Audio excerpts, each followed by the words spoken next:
자, 안녕하세요. 박성필입니다. 저 오늘 이수 스페셜티 케미컬 보도록 하겠습니다. 자, 이수 스페셜티 케미컬 주가 전망을 보기에 앞서서 한마디 말씀을 드리고 싶은 게 있습니다. 자, 당일 종가 힌트를 제외하고 전체적인 내용은 매번 비슷한 내용임에도 여러분이 시청해주신 덕분에 꽤 많은 새로운 시청자들이 경각심을 가지게 됐고 대응을 위해서 미리 대비하기 시작했습니다. 자, 여러분이 구독, 좋아요를 눌러주시고 시청해주셔서 다른 분들에게도 영상이 전파됐기 때문에 새로운 시청자들에게 경각심을 주고 주도주체의 의도를 간파할 수 있게 된 건 여러분이 한 거나 다름없습니다. 자, 인지하지 못하고 계시던 분들을 인도하신 건 여러분입니다. 이 부분에 대해서 감사 말씀 먼저 전하고요. 자, 이수의 가치를 보고 여기까지 함께 오신 분들은 매도 타점을 찾아야 된다는 말 자체가 좀 고깝게 들리실 수는 있는데 단기 매수세가 집중된 액면 분할이라는 이벤트가 있기에 거품이 빠지고 가격이 안정되는 시기에 재매수하는 것이 수익률에 좋습니다. 자, 이 부분 인지하시길 바라겠고요. 본격적으로 시작하기 전에 구독과 좋아요 부탁드리겠습니다. 자, 보시면 어제 주가가 6% 정도 빠졌습니다. 어제. 그리고 오늘 8.39%가 다시 올랐고요. 자, 어제부터 말씀을 드리자면 일단 주가가 6% 정도 빠졌었는데 제가 두 가지 경우의 수 중 하나로 권리전 먼저 공포심이 동반된다고 말씀을 드렸었죠. 자, 이런 하락을 말씀을 드렸던 부분이고, 자, 제가 지난 영상에서 포인트는 매수 주체를 모집하는 시점이라고 말씀을 드렸습니다. 권리전 반등이 매수 주체를 모집하는 시점이 되는 거죠. 자, 그러고 나서 하루 만에 플러스 8%로 반등을 했죠. 이런 반등이 매수 주체를 모집하는 흔적입니다. 자, 만약에 권리전에 반등이 없다면 거래재개 이후에 일시적으로 폭등이 나올 겁니다. 매수 주체를 모집한 적이 없게 되는 거니까. 자, 제가 매번 말씀드리지만 고점에 팔아치우려면 고점에도 매수할 주체가 있어야 되고 그 매수 주체들의 나름의 매수 근거는 연속된 상승밖에 없습니다. 그러고 나서 그 단기 매수세는 반드시 빠져나가고 다시 들어오지 않습니다. 자, 지금이야 권리전 심리 싸움 중이기 때문에 이탈한 물량이 있는 만큼 들어오는 단기 매수세도 있는 건데 액면 분할을 보고 들어온 단기 매수 주체들은 권리 직후에는 들어올 이유가 없어집니다. 자, 그렇기 때문에 개인들의 매수세를 부추기기 위한 상승세가 반드시 예정되어 있습니다. 자, 그리고 제가 SK D&D, 자, 최근에 인적 분할이 완료된 기업이죠. 자, 이것을 예시로 들면서 이렇게 말씀을 드렸을 때 SK D&D와 비교하는 것이 무슨 말도 안 되는 소리냐, 거긴 인적 분할이고 SK D&D와 이수는 같은 테마도 재무도 시총도 주식수도 아니다, SK D&D와의 비교는 합리적이지 않다, 이렇게 보시는 분들이 많으실 텐데, 자, 관점을 기업 분석에 두는 것이 아닙니다. 기업 분석에 두는 것이 아니라 단기 매수세가 유입되는 이벤트가 있었다는 공통분모에 관점을 두는 겁니다. 기업 간의 비교가 아닌 예시를 들은 거죠. 초점을 기업 분석에 두지 말고 단기 매수세에 두시길 바라겠습니다. 자, 세력은 이런 이벤트를 놓칠 이유가 없고요. 그리고 개인들을 도구로 사용합니다. 이용당하지 않으려면 과거 단기 매수세가 유입되는 무상증자 또는 액면 분할 또는 인적 분할 등의 권리 전후로 어떻게 개인들이 이용됐는지 조금만 찾아보더라도 알 수 있습니다. 그 기록은 고스란히 차트들에 남아있죠. 자, 그래서 SK D&D, 이수학, OCI, 삼성, 카카오, 네이버 등등을 보여드렸던 거고요. 대부분의 공통점은 권리 후에 대량의 물량 출하와 함께 거래가 눈에 띄게 줄어들었다는 거죠. 매수세 유입이 끊기면 당연히 주가는 내려갑니다. 그리고 고점에 물린 매물들은 이제 악성 매물이 되면서 상승에 제한을 만들어 버리죠. 엄청난 호재와 긴 시간의 물량 소화 과정을 거쳐야만 다시 그 자리를 돌파할 수 있게 되는 겁니다.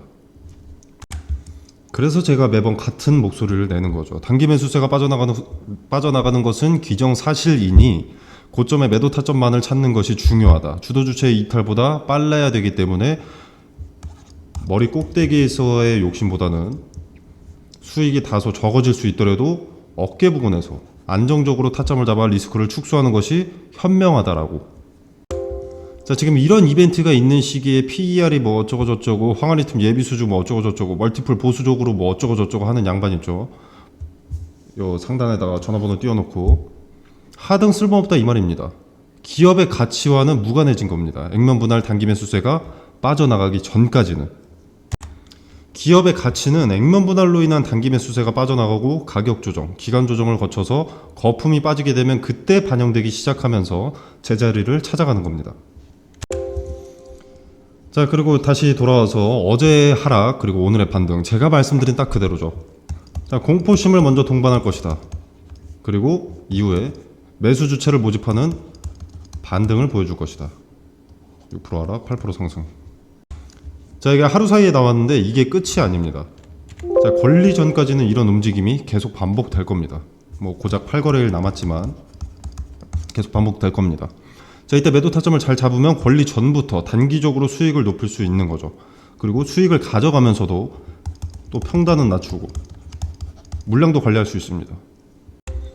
자, 현재 차트 보면 요 30만원의 파란색 선, 수평선 자리 보이시죠? 자, 요 자리가 과거의 데이터에서부터 의미가 있는 자리다. 과거의 폭락을 지지해주던 자리. 자, 이렇게 폭락하다가 여기 지지받고 반등했죠. 그리고 이후로는 저항이 되는 모습도 좀 보여주고, 자, 이런 의미 있는 자리는 시간이 지나고 나서도 지지든 저항이든 중요한 자리가 됩니다. 시간이 지나고도 지지되는 모습이 수차례 나오고, 자, 어제는 지지대를 이탈을 했었지만 하루 만에 회복했죠. 왜? 투심 자체는 무너지면 안 되니까. 자, 투심이 무너져서 투매 물량을 원하는 것이 아니라 큰 변동을 줘서 혼란스러움에 스트레스를 받게 하여금 물량을 일부 내놓길 원하는 것 뿐입니다. 이 투심은 살아 있어야 거래재개 그리고 폭등했을 때 매수 주체를 모집하기가 쉬운 거죠. 자, 보시면 거래는 상당히 적습니다. 거래는 상당히 적은데 이런 큰 변동이 하루마다 나온다. 이 자체만으로도 주도 주체가 주가를 컨트롤하고 있다 라는 반증입니다. 자, 지금 거래 정지까지 8거래일 남았습니다. 남은 8거래일, 특히 마지막의 스탠스가 중요합니다. 마지막이 공포심을 주기 위한 급락이냐, 아니면 마지막이 매수 주체를 모집하기 위한 급등이냐, 이 두 가지 경우의 수에 따라 고점이 달라지기 때문에 대응이 명확하게 달라집니다. 자, 공통점은 단기 매수세는 어쨌거나 빠져나간다. 자, 높은 가능성은 1대5의 분할 비율로 5배 늘어난 주식에 대한 권리는 주도 주체도 받게 되죠, 당연히. 자, 그렇기 때문에 급등의 가능성이 더 높기는 합니다. 권리 직전을 말하는 겁니다. 자, 그리고 물론 거래 재개 이후에도 급등을 연출하게 될 텐데 주요 포인트는 대량의 매수세. 자, 얘네가 이탈할 때 당연히 거래는 동반되겠죠. 대량의 매수세가 이탈하는 시점이 주요 포인트입니다. 자, 만약에 내가 본업에 치이지 않아서 뭐 분봉이라든가 호가창을 들여다볼 여유가 된다라고 하면 대량의 거래가 동반되기 시작하는 순간 매도하면 큰 리스크도 없이 이탈할 수 있습니다만, 자, 여러분이 묻어놓고 가만히 계신다거나 일 단위로 퇴근 후 종가만 지켜보고 계신다고 하면 손실은 커질 수밖에 없습니다. 거품이 꺼질 때의 리스크를 온전히 받아내게 되는 거죠. 자, 카톡방에서 매도 타점 말씀드릴 겁니다. 자, 고점이라는 근거, 단기 매수세가 빠져나간다는 근거 모두 제시할 거고요. 참고로 전제는 분할 매도입니다. 자, 그래야 수익은 극대화하고 손실은 최소화할 수 있습니다. 귀찮은데 왜 해야 되나? 시간도 없는데. 누구한테나 귀찮습니다. 자, 그러나 많은 트레이더들이 분할이 선택이 아니라 필수라고 이야기하는 데는 이유가 있는 거죠. 그래서 분할 매도 타점을 근거를 토대로 말씀을 드립니다. 자, 여러분이 본업에 집중하느라 어려우시다면 분할 매도 타점과 근거들을 들어 그 시간만이라도 조금 낼 수 있다면 크게 어렵지 않을 겁니다. 자, 그리고 장기 투자하실 분들도 계시죠. 난 이수의 가치를 믿는다. 장기 투자하겠다. 자, 이런 분들도 지켜는 보시길 바랍니다. 제가 강조하는 단기 매수세가 몰리는 이벤트를 세력들이 어떻게 이용하는지, 이것은 공식과 다름이 없기 때문에 여러분의 차후 투자에서도 도움이 될 수 있습니다. 자, 주식에서 예단하고 투자하면 안 된다는 것은 누구나 압니다. 자, 그러나 제가 이렇게 확언하는 것은 단기 매수세가 유입되는 이벤트는 단 한 번도 빠지지 않고 같은 흐름으로 흘러갔습니다. 추후 1년 뒤, 2년 뒤의 주가 전망은 모릅니다. 지금 당장 예측할 수 없는 부분이죠. 하지만 액면 분할이라는 이벤트가 있는 지금 단기 매수세가 빠져나갈 예정이다라는 것은 기정사실입니다. 자, 이 사실을 여러분이 인지하고 수용하시면 도구로 이용할 수 있습니다. 자, 제 친구가 한 명 있습니다. 정말로 똑똑하고 현명하죠. 근데 희한하게도 암산이 잘 안 됩니다.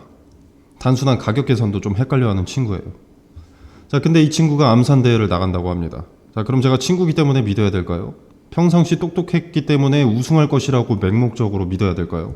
암산 못하는 걸 아는데? 자, 그런데도 불구하고 여러분은 이 친구한테 베팅을 하실 겁니까? 아니겠죠. 상대방에게 베팅을 하실 겁니다. 내 친구가 암산 못하는 걸 인지하고 수용하고 그 정보를 이용하는 거죠. 자, 이수의 액면분할. 단기 매수세 빠져나가는 것을 인지했다면 그 정보를 이용하는 겁니다. 자, 남은 8거래일은 단기 매수세가 언제 빠져나갈지에 대한 힌트를 내포하고 있습니다. 8거래일간의 주가 추이, 종가 등의 정보를 읽어내면 권리 후 어떻게 될까를 궁금해하는 게 아니라 권리 후 어떻게 될까를 알아낼 수 있는 겁니다. 어제 하락에 속 쓰리고 오늘 상승에 속이 편안해질 게 아니라 데이터를 지켜보면서 대응의 시점을 파악하는 것이 중요합니다. 자, 카톡방에서 남은 8거래일간의 힌트, 무슨 의미를 갖고 있는지 디테일을 설명드리겠습니다. 자, 카톡방 참여는 어렵지 않습니다. 자, 영상 설명란을 보시면 여기 이렇게 더보기 버튼이 있습니다. 이 더보기 버튼을 누르시면 카톡방 링크를 기재를 해뒀고요. 자, 이 공간 안에서 제공되는 정보 일체의 금전을 요구하지 않습니다. 자유롭게 참여해 보시길 바라겠고요. 투자에 도움이 되길 바라면서 마무리하도록 하겠습니다.